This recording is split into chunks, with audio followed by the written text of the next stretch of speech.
The analysis plus or minus of conscience will start out with a neutral fact about this phenomenon, that it somehow gives one something to understand. Conscience discloses, and thus belongs to the scope of those existential phenomena, which constitute the being sane of the there. As disclosed, we have analyzed the most general structures of attunement, understanding, discourse, and falling prey. If we put conscience in this phenomenal context, this is not a matter of a schematic application of the structures gained there to a particular case of the disclosure of Dasein. Rather, our interpretation of conscience will not only continue the earlier analysis of the disclosedness of the there, but will grasp it more primordially with regard to the authentic being of Dasein. Through disclosedness, the being that we call Dasein is in the possibility of being its there. It is there for itself, together with its world, initially and for the most part in such a way that it has disclosed its potentiality of being in terms of the world, taken care of. The potentiality of being as which Dasein exists has always already given itself over to definite possibility. And this is the case because it is a thrown being, and its thrownness is disclosed more or less clearly and penetratingly by being attuned. Understanding belongs equiprimordially to attunement mood.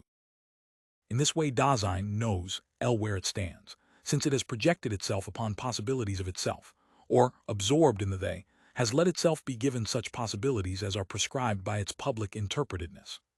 But this prescription is existentially possible through the fact that Dasein, as understanding being with, can listen horn to other. Losing itself in the publicness of the they and its idle talk, it fails to hear überhaupt its own self in listening to the they self. If Dasein is to be brought back from this lostness of failing to hear itself, and if this is to be done through itself, it must first be able to find itself as something that has failed to hear itself and continues to do so in listening to hinhorn the they. This listening must be stopped, that is, the possibility of another kind of hearing that interrupts that listening must be given by Dasein itself. The possibility of such a breach lies in being summoned without any mediation.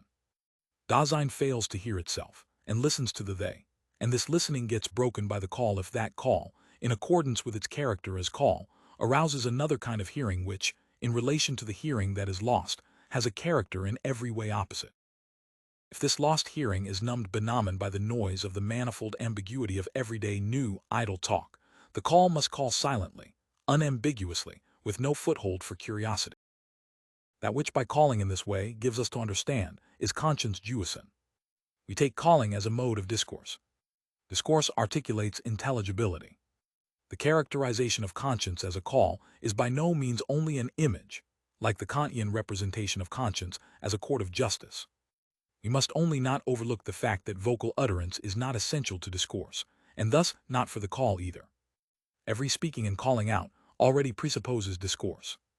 If the everyday interpretation knows about a voice of conscience, it is thinking not so much about an utterance, which can factically never be but voice, is understood as giving to understand. In the tendency toward disclosure of the call lies the factor of a jolt staff 3 E's, of an abrupt arousal one the call calls from afar to afar. It reaches one who wants to be brought back, section, but with this characterization of conscience, only the phenomenal horizon for the analysis of its existential structure has been outlined.